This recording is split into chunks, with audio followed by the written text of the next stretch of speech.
ज्योतिरादित्य सिंधिया जी, सचिव डाक विभाग श्रीमती वंदिता कौल मैडम, सदस्य digital communication commission Shri Manish Sinha ji, हमारे आमंत्रण का मान रखते हुए अन्य विभागों से आए अतिथिगण, देश के सुदूर कोनों से आए सेवा के अवकाश प्राप्त वरिष्ठ सदस्यगण, देवियों और सज्जनों, Indian PNC accounts and finance service के 50वें स्थापना दिवस पर आप सभी का हृदय से स्वागत है। समारोह की इस कड़ी में मैं माननीय मंत्री महोदय जी से आग्रह करना चाहूंगी कि वे कृपया शॉल भेंटकर उपराष्ट्रपति महोदय का अभिनंदन करें तथा स्मृति चिन्ह भेंट करें।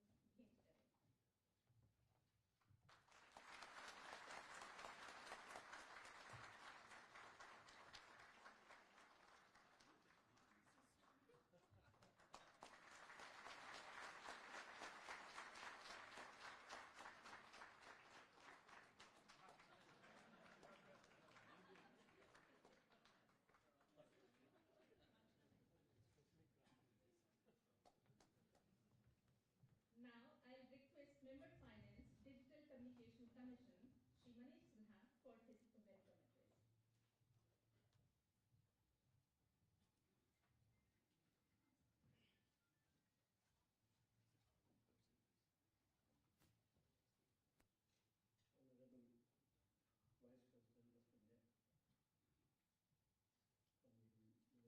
Honorable Vice President of India, Honorable Minister of Communication and Government, Secretary Post, distinguished guests, my esteemed colleagues, and a large group of officers of the Indian Post and Telecommunication Account and Finance Service. It is with immense pride that we have gathered today on this 50th Foundation Day of Indian IP&TAFS cadre.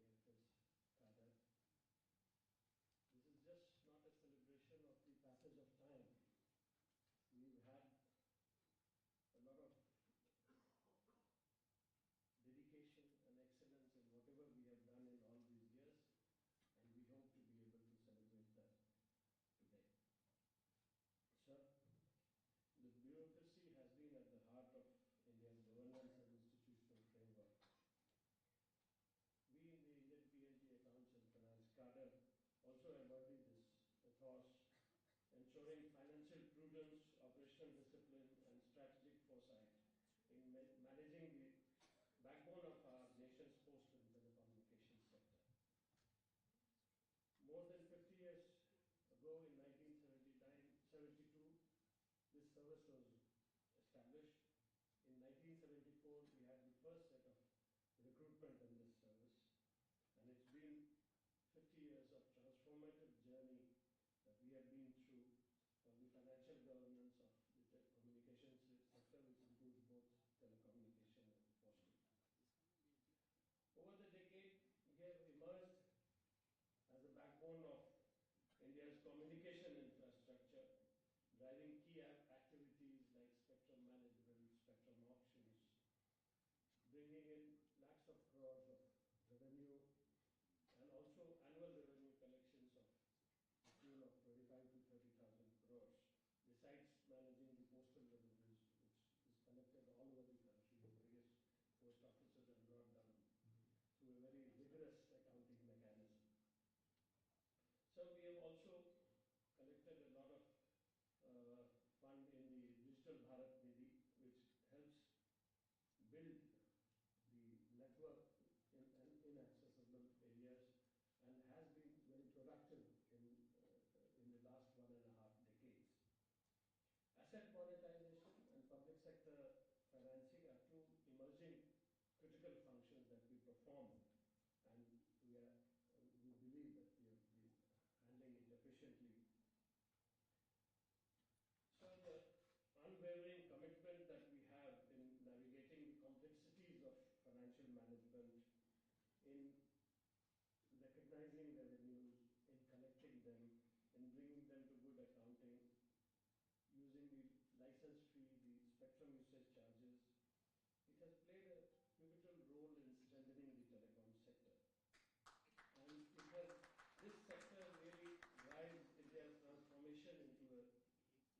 digital powerhouse. So there are a lot of technological changes coming in, and we hope that these activities will lead to greater achievements in the digital ecosystem. The focus has been on collaborative approaches, and we have been able to design systems that bring in more collaboration in terms of funds, in terms of budgeting, and we always are a step ahead of whatever the changes that are proposed in this sector.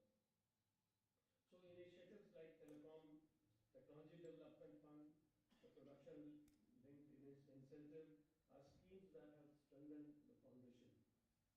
The former fosters advancement in 5G, 6G, in IoT, while the latter has attracted substantial investment, boosting domestic manufacturing and exports. Sir, our officers are involved in playing a pivotal role in achieving these milestones and by ensuring meticulous financial oversight, efficient resource allocation, and strategic planning.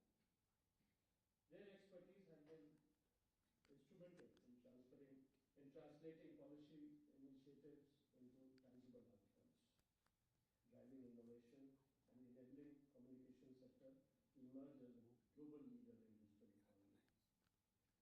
Sir, as Member of Finance in the Digital Communication Commission, I believe that strategic financial planning will be key to unlocking the vast potential that India's digital transformation has. We are focusing on cost-effective measures, sustainable developments, and we hope that we can bridge the digital divide in the country and provide connectivity across all the geographies in our country.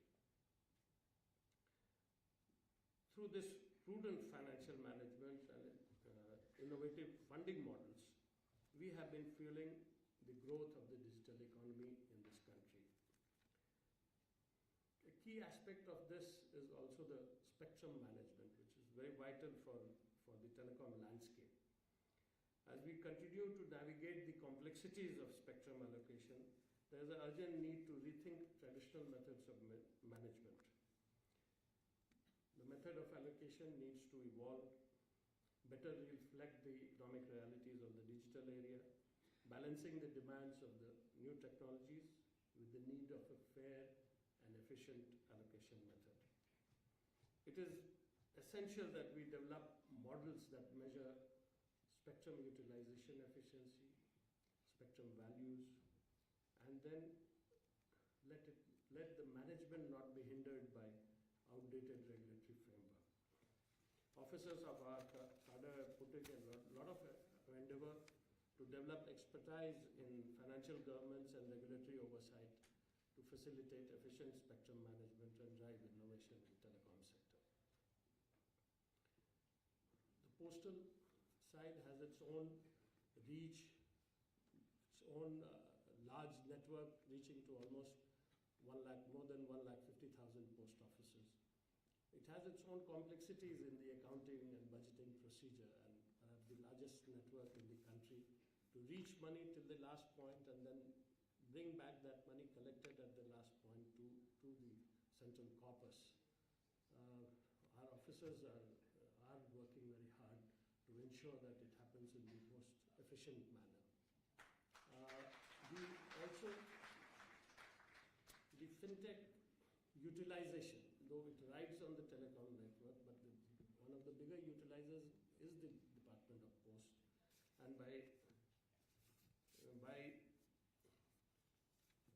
ensuring that the postal department uses this as one of its key activities.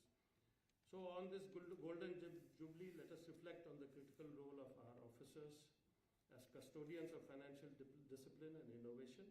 We can move from process-driven approaches to outcome-driven approaches and bring in greater efficiency with advanced.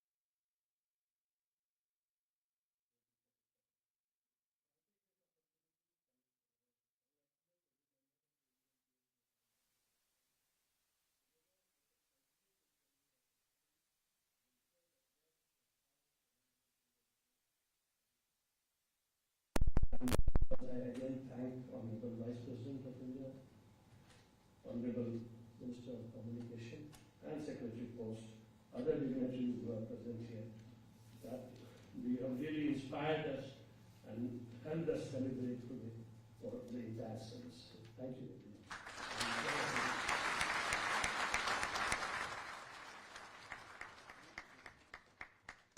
Thank you sir. अब माननीय संचार तथा उत्तर पूर्वी क्षेत्र विकास मंत्री श्री ज्योतिरादित्य सिंधिया जी से अनुरोध है कि वे कृपया अपने वक्तव्य से हमारा मार्गदर्शन करें।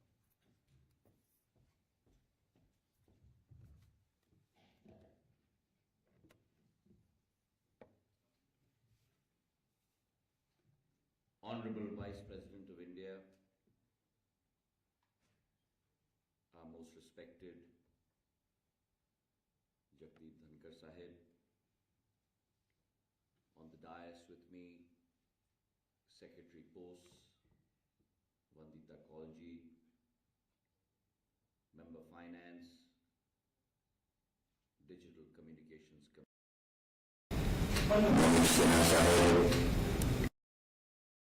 and all the members of my IP&TAFS family present here this morning. It is our utmost honor that on this important milestone day, we have amongst us none other than the Vice President of India, Shri Jagdeep Dhankhar ji.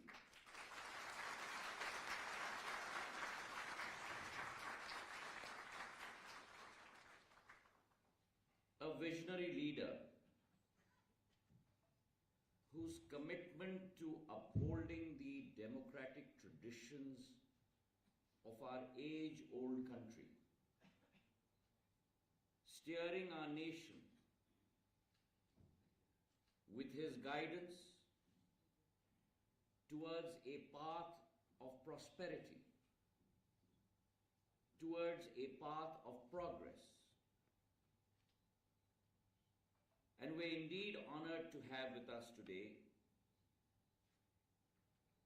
as we will find out in a short period of time, his wisdom, his experience, his guiding light. And for me personally,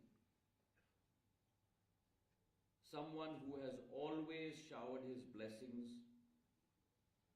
always guided me, and therefore it indeed is an honor for me personally to have with us today the Vice President of India at this wonderful function.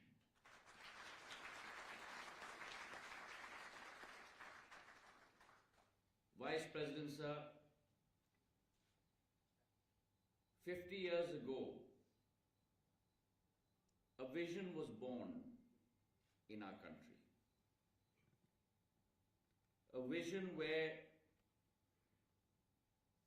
we had the thought of merging professionalism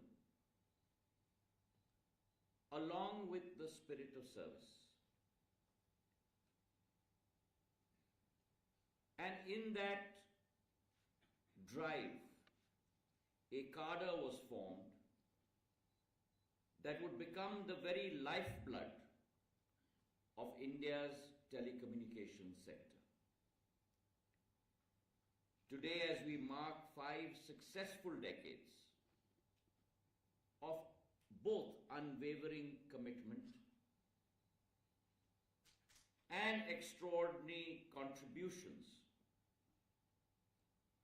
our cadre,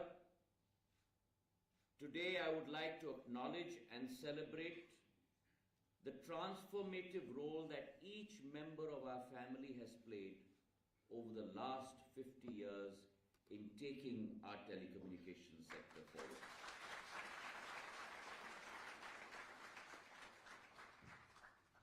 Your incredible spirit to serve the nation has very clearly shown that true patriotism is not only about loving Bharat Mata, but is also about serving her. And that stands out as a beacon, as an example for many other services. Our IP&TAFS was started with this same very commitment. And when the birth of our cadre took place, Honorable Vice President Sir, our telecommunications sector in India was in its very nascency. We were far behind our Western counterparts. We were dependent fully on foreign technology.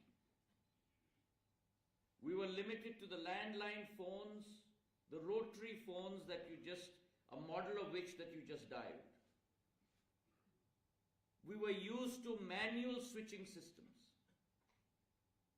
And mobile technology was a very, very distant dream.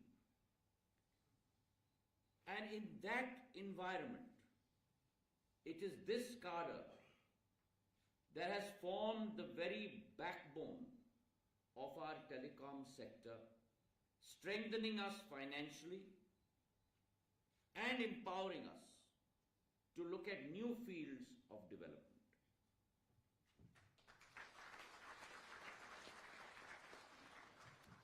Your growth has been monumental. You have powered India's dream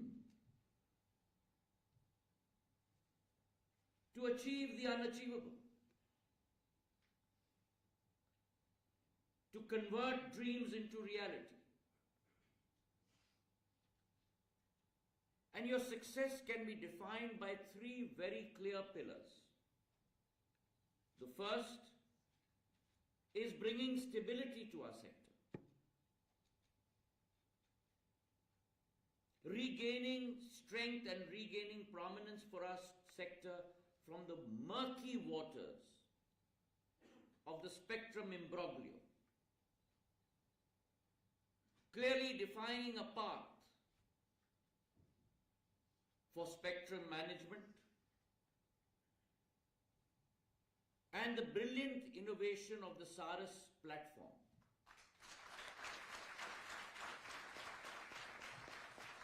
A round of applause for all of you that have brought about the SARAS platform that manages all the license fees and also provides not only a pathway for government, but the process that our Prime Minister has always talked about, ease of doing business for every single stakeholder in our telecom industry. The second pillar is the pillar of empowering our family, where, respected Vice President Sahib, we have over 5 lakh pensioners in our communications family, from BSNL to MTNL to the Department of Telecom. And all of these pensioners today, through the Samman platform, receive their pension on time and the right amount, thanks to our family sitting before us today. The third pillar, in a sector that has always been not evolutionary but has been revolutionary, a sector that has moved not in incremental form, but a sector that has moved in monumental strides, is always the challenge to be able to keep pace with technology. And if our department, our sectors, Post, Telecom, has been able to do that, that is because of the capability of my family standing and sitting in front of me.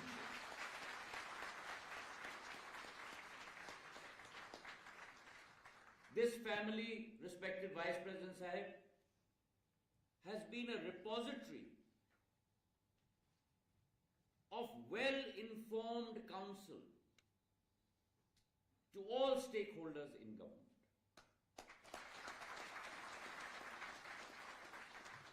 And today, whether it is about unlocking the immense potential of our precious resource, our airwaves, our spectrum, the methodology of that,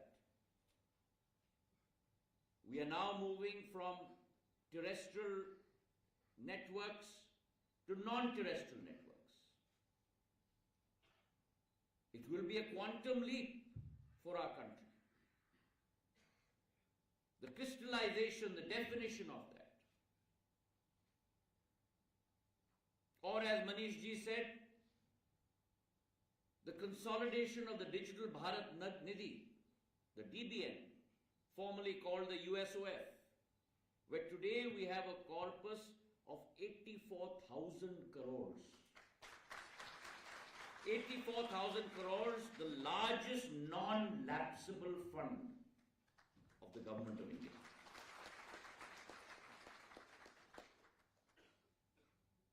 Taaliyan thodi kam baji. Why this is important, I want to state and restate, respected Vice President sir. Because this is not a khazana. This is the means of connecting the unconnected. This is a means of bridging the digital divide. This is the means of bringing 140 crore of our family members from Kashmir to Kanyakumari, from Bharuch to Prayagraj to where the sun rays hit the Bharat Mata soil of Arunachal Pradesh, and to connect them with the power of information and communication. And if this has been possible, it has been possible because of your effort of bringing the digital Bharat movement together.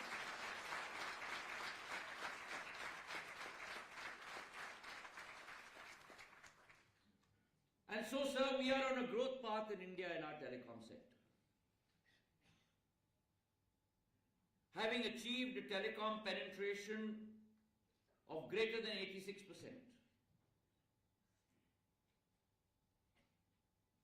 The words that we stand by, our mission, our values, our goals, our principles,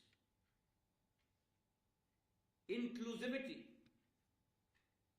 innovation, and security.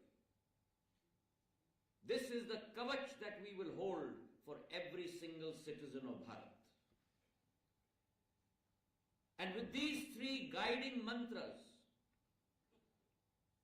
by our side, as we grow the telecom sector, 10 years ago we had 250 million internet subscribers. Today we have 954 million internet subscribers.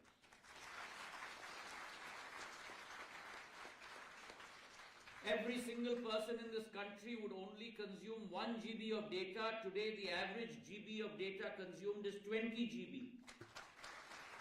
Broadband subscribers have increased from 60 million to 924 million. I have always said this, sir. I had the honor of serving in this ministry for the first time when I became minister in 2007. And I say this now, under Prime Minister Narendra Modi ji's leadership, there has been a paradigm shift. We followed the world on 4G. We march with the world in 5G. And Bharat Mata will lead the world in 6G. And that is possible because we work as a family. Every dint of hard work, day and night and day, that every member of our family puts in this effort will lead us to that cherished goal. The Department of Posts, sir, today is the largest distribution network across the world with 1,64,000 post offices. We serve the common man. We bring dreams to light. Not only officers sitting in Dak Bhavan, but my Grameen Dak Sevak, my Dakya, who on the field goes from house to house to convey service. He is the epitome of our slogan, that Dak Seva is a Jana Seva. And she is the purveyor of every single dream of every single individual. And even within the Department of Posts, where our officers serve, we are undergoing a huge revolution. Our department is going to go digital. Our department is going through a business process restructuring exercise, where we will transform ourselves in the days to come into a logistics corporation, where we must become the leaders in the world with a new business avenue that is growing in terms of e-commerce. And that transformation will also be brought about by my family members sitting here today. So as we look at these new opportunities, where paradigm shifts are going to come about, whether in the telecom sector it's looking at 6G, where we will contribute 10% of patents to ITU, or whether it is in the Department of Posts, that paradigm shift and that change, that metamorphosis, that chrysalis has to be brought about by all of you. The world is our oyster, India's oyster today. With machine-to-machine learning, with AI, with IoT of things. And we have a wealth of talent in terms of our STEM capability, in terms of the initiatives that government has taken, such as the PLI scheme, where in the telecom sector alone, with 4,000 crores of investment, close to 50,000 crores of telecom equipment is being manufactured in India, and 11,550 crores has been exported today. और इसलिए जो प्रधानमंत्री जी सदैव कहते हैं कि भारत के इस सफर में, जब अमृत काल से शताब्दी काल के सफर पर भारत माता निकल चुकी है, उस सफर में 140 करोड़ हमारी देश की जनता का योगदान होना अनिवार्य है, क्योंकि मेरे भाई और बहनों, यही समय है, सही समय है। बहुत बहुत धन्यवाद। जय हिंद, जय Bharat.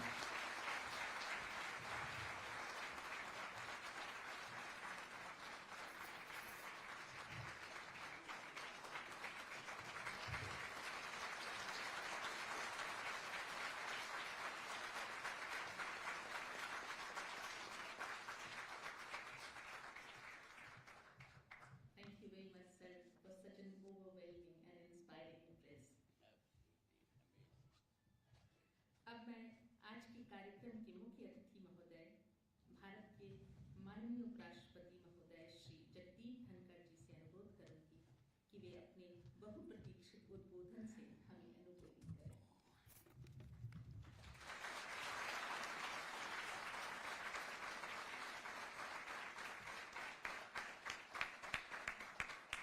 Good morning, all of you. The Honorable Minister, Sri Jyoti Raditya M. Scindia.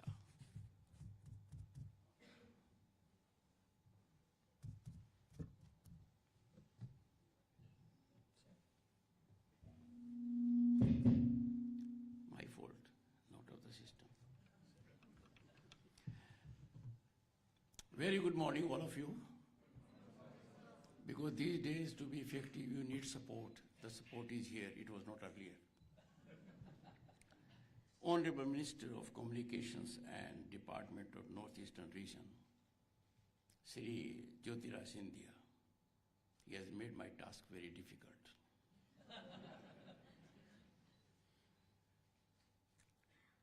His name signals transformation. Jyoti. He carries on his shoulders rich legacy of another great illustrious son of this country who stood for transformation that was accoladed all around. Late Madhav Cynthia.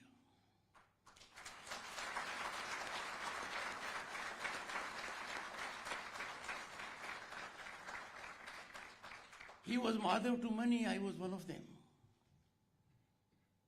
He led many of us. I was recipient of his indulgence when I got into Parliament in 1989.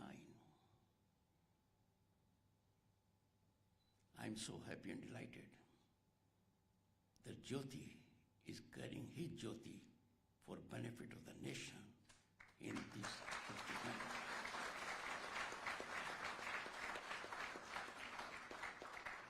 Friends, it is human genius and spirit that alone brings about transformation.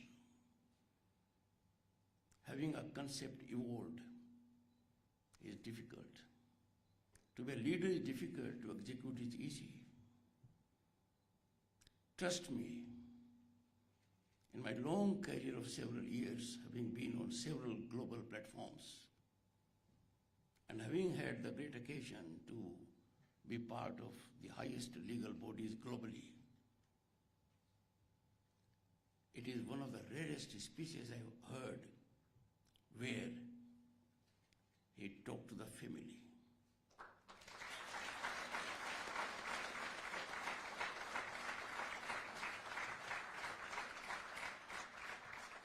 And this is how you lead. He exemplified virtuosity, commitment, passion, mission, persuaded you for execution by indicating that yes, we have done so far, we have to go a long way. From Amritkar to Sharapti celebration, I am greatly touched. And therefore his conclusion, यही समय सही समय है और इस समय सब कुछ मुमकिन है. I am sure the nation will have no hesitation in subscribing to it.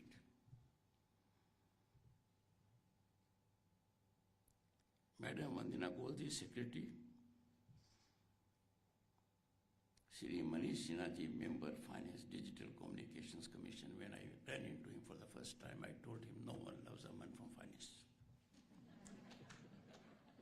I revised my opinion after listening to the Honorable Minister.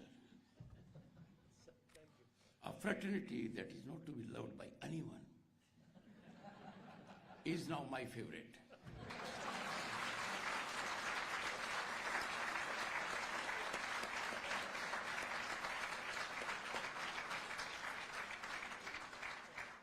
Transparency and accountability emanate normally from fiscal discipline. And if you can discipline in a soothing manner like Nani or Dadi, then the lessons are learned fast. The Honorable Minister in a short time has delivered, I would say, entire copy of homework.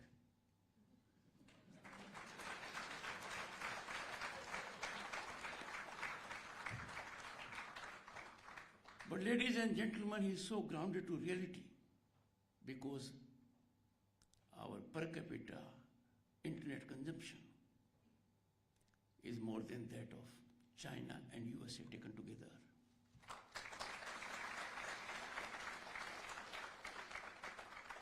That speaks of two things in particular. One, accessibility.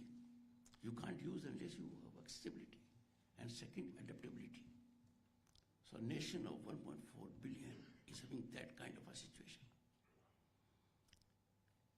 The Honorable Minister alluded to the massive banking inclusion that was effected under visionary leadership of Prime Minister Modi.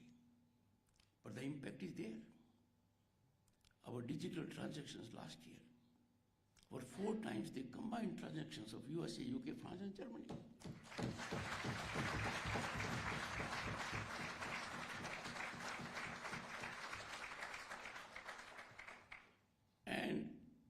it is in this perspective I joined the Honorable Minister in calling your attention, which is technically a parliamentary word.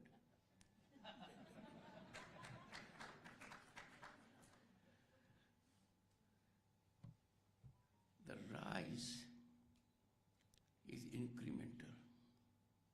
It has to be now vertical.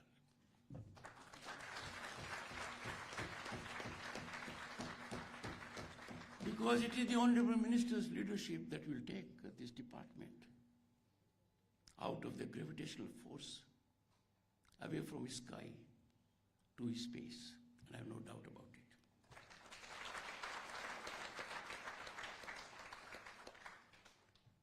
Distinguished officials, now I will revise, the family.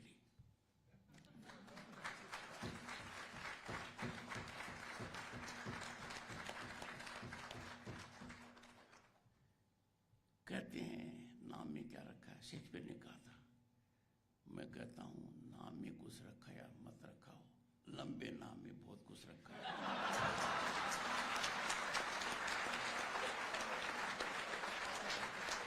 Indian Post and Telecommunications Accounts and Finance Service.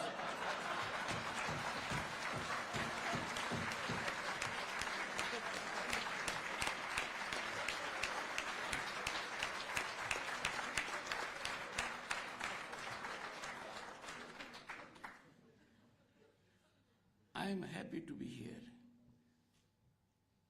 and I know 5 decades are a long time. I have been in my marriage for 4.5 decades. So indeed an achievement, a milestone achievement, as the Honorable Minister rightly indicated. This moment demands, and after 5 years I will also get demands.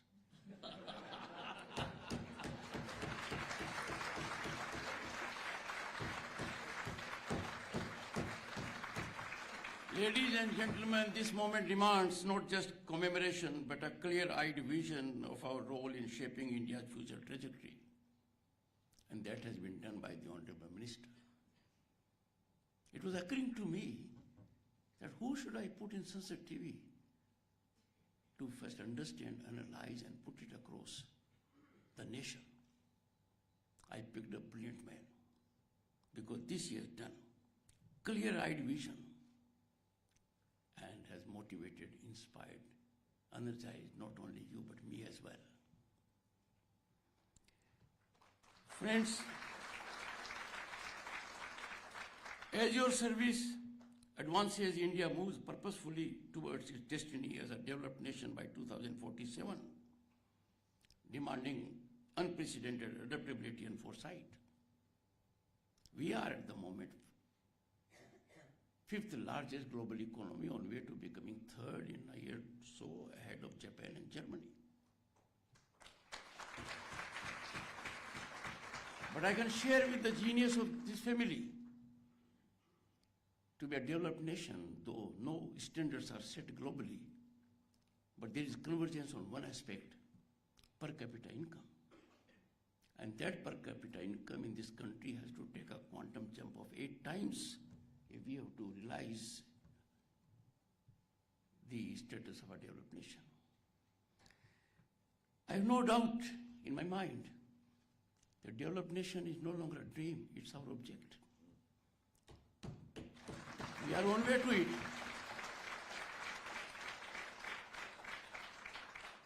And I'm happy to share with you that in this marathon march to Viksit Bharat, where every Indian is involved, the communication will be nurtured, furthered, enhanced, and blossomed by this family.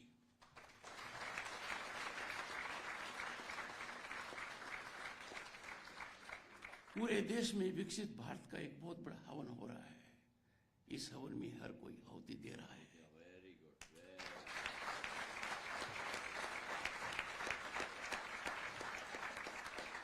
प्रधानमंत्री के vision की वजह से हमारा सपना साकार हो रहा है. हमारा सपना हमारा लक्ष्य बन गया है. पर इसमें पूर्ण आहुति, जिसमें कम्युनिकेशन बहुत वाइटल है.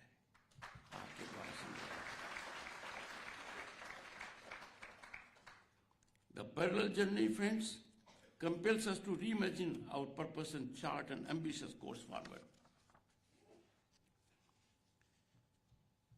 India's democratic journey exemplifies how diversity and vast demographic potential can fuel national progress.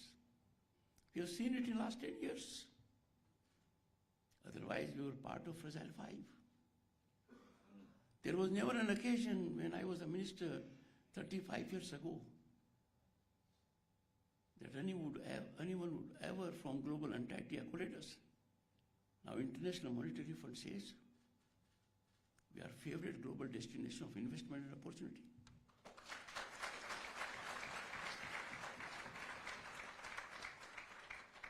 And as a tribute to this family, the World Bank president who was in India during G20 reflected what India has done in digitization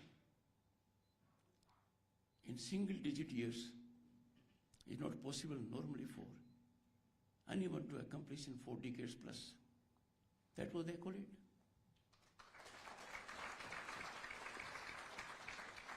India's model of digitization is being replicated globally by several countries. Leaders of those countries with whom I have had the occasion to interact have so indicated. But friends, democracy thrives not just on systems, but on core values. If there is a family that has good income, rich income, everything around, materialism is complete, there has to be a core value system. Our democracy also has to firm up on core value system. It has to be centered on the delicate balance of expression and dialogue. These twin forces, expression and dialogue, shape democratic vitality, where progress is measured not by individual positions, but by the broader societal benefit. Friends, today's institutional challenges from within and without often stem from the erosion of meaningful dialogue and authentic expression. अभिव्यक्ति का उद्गार और सार्थक संवाद दोनों ही प्रजातंत्र के अमूल्य आभूषण, अभिव्यक्ति भी और संवाद भी एक दूसरे के पूरक हैं। दोनों में सामंजस्य ही सफलता की कुंजी है।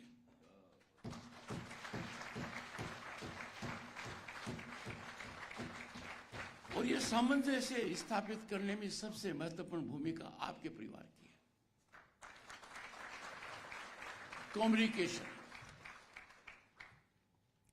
Friends, as we chart our path forward, we must recognize that democratic health and economic productivity are inseparable partners when it comes to national development. And therefore, let me focus on some criticals, the attention on which is required from your end. Service remains our cornerstone. Your roles as administrators, financial advisors, regulators, and auditors must evolve to meet tomorrow's challenges. This evolution demands that we transform service delivery from traditional method to cutting-edge solutions. Let me tell you, you are aware more than I am. We are at the cusp of no less than another industrial revolution. Digital technologies have invaded us. They are with us in our home, in our office, everywhere. They offer challenges and opportunities. Artificial intelligence, Internet of Things, machine learning, blockchain, and the kind. We are feeling their heat.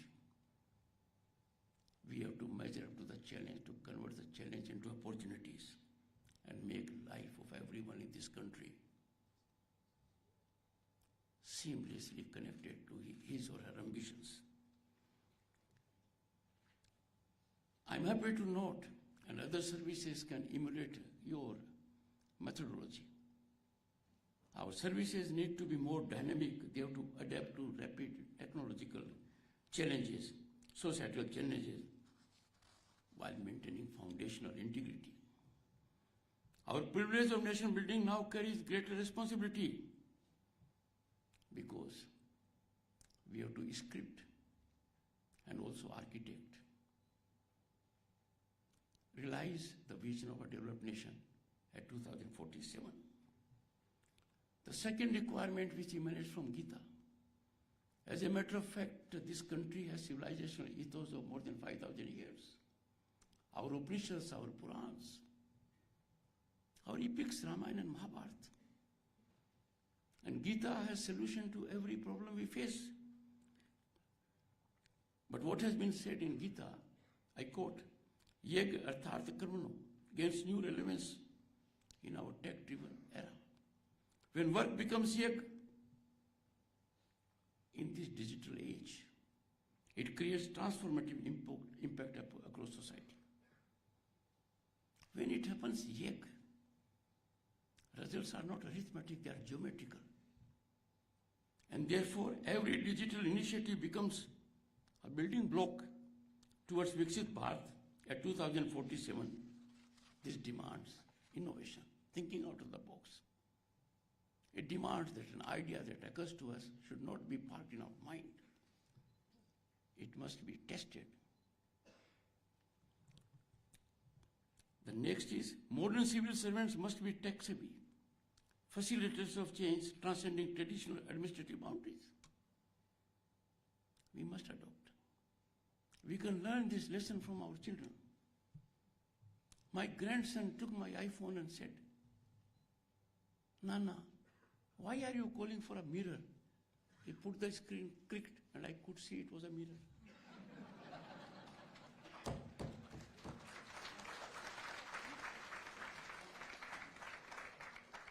The Honorable Minister rightly focused. Security has taken a new dimension now. And that security is you have to protect beyond your boundaries national digital assets. It has become crucial. Cyber security and data integrity are vital, and they are as vital as fiscal prudence. We have seen recently in news reports how systems have been paralyzed or made dysfunctional, and the invasion was not conventional. So, you are taking homework also from this place.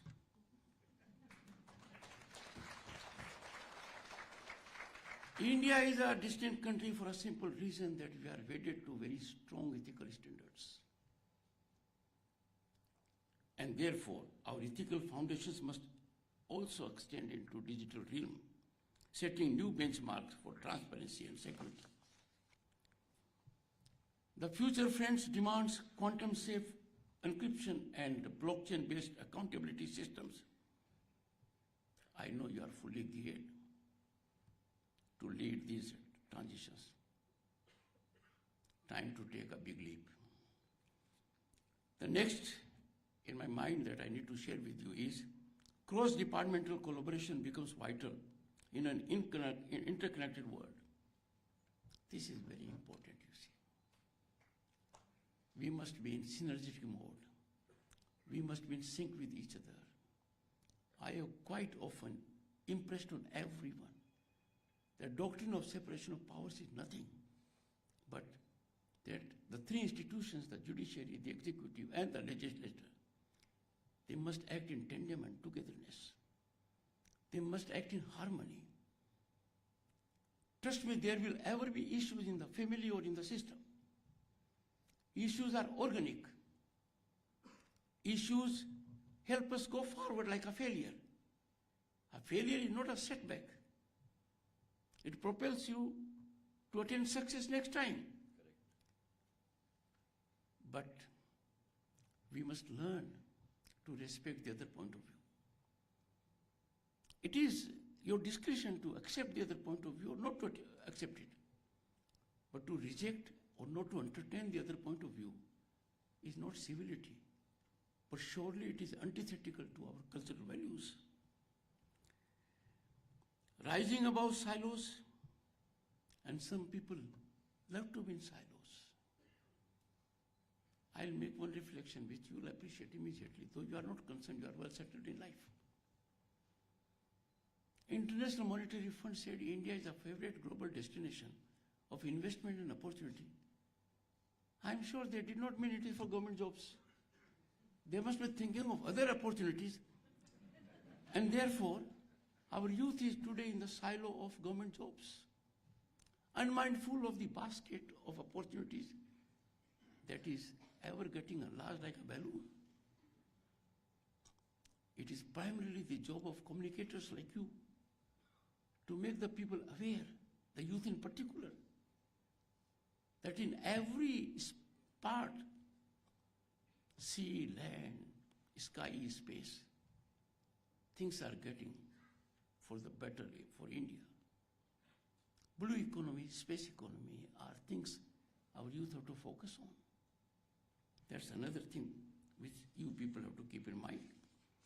And these principles taken together must guide us in navigating disruptive technologies. And why? India is amongst the very few countries, you know it, 6G. 4G, 5G, 6G for a layman like me means my telephone will be faster. But I know, Honorable Minister, you have divided 6G exploitation in two phases. The commercial exploitation takes place from 2025 to 2030. In these areas, when I find myself as a layman, I sought assistance of the government to make me a presentation, and I was so energized when the scientists made a presentation to me about green hydrogen mission, quantum computing, disruptive technologies. Otherwise, for me, machine learning was a meaning from lexicon, and so was blockchain. I was enlightened when they said so. Friends, India advances into these big areas. We are nations in single digit, amongst single digit nations when it comes to these technologies. And therefore transformation is inevitable. But the transformation must be accompanied by ethics and our ethos.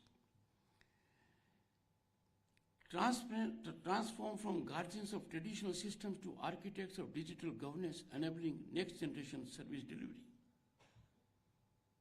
As a matter of fact, the world has to be controlled in our country. And that has to be done by the current youth and Gen Z, which means all people born in this country after I had taken my first oath under the Indian Constitution in 1989. They are critical now to shaping the future of this country. The two events are not interconnected. But then the ego in us is irrepressible. We have to work very hard to control our ego. Ego serves no one, but damages most the person who possesses it.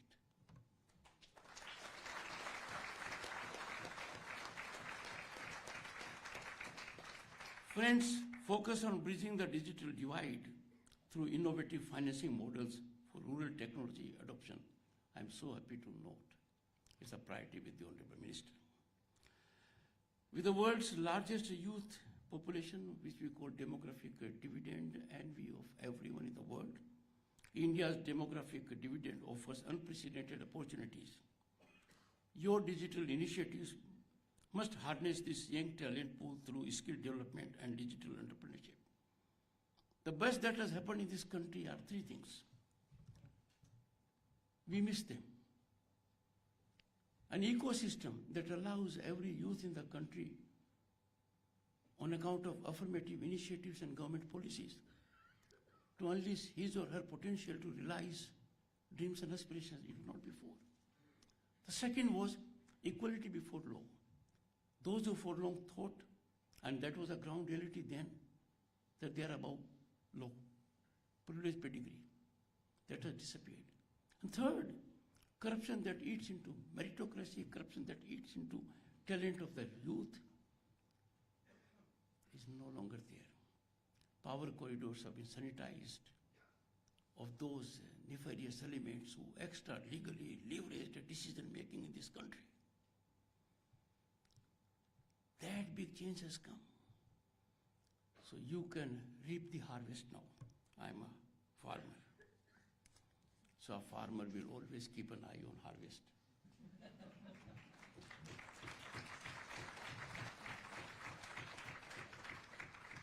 I must commend the department, and I'm sure other departments will emulate.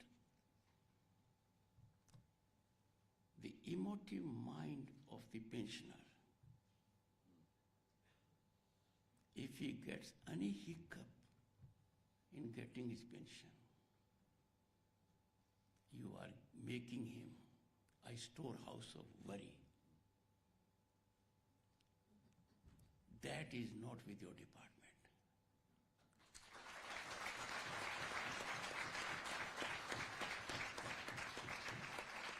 I am sure your model will be adopted by others.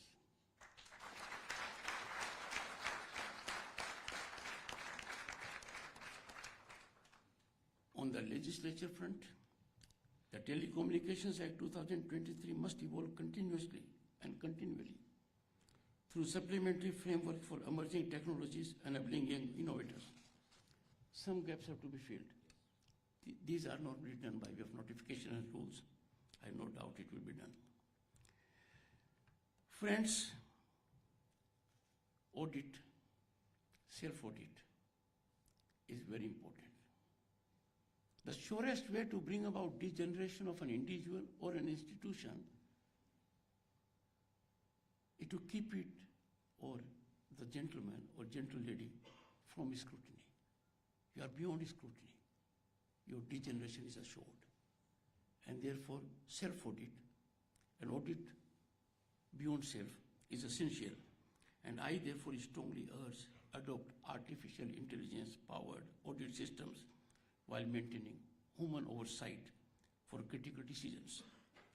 Shape policies that balance innovation with stability, ensuring India's digital leadership while creating opportunities for our youth. I'm sure I must conclude now. Yeah, I must conclude. So I take the hint from the Honorable Minister. I'm not concluding, I'm making concluding observations.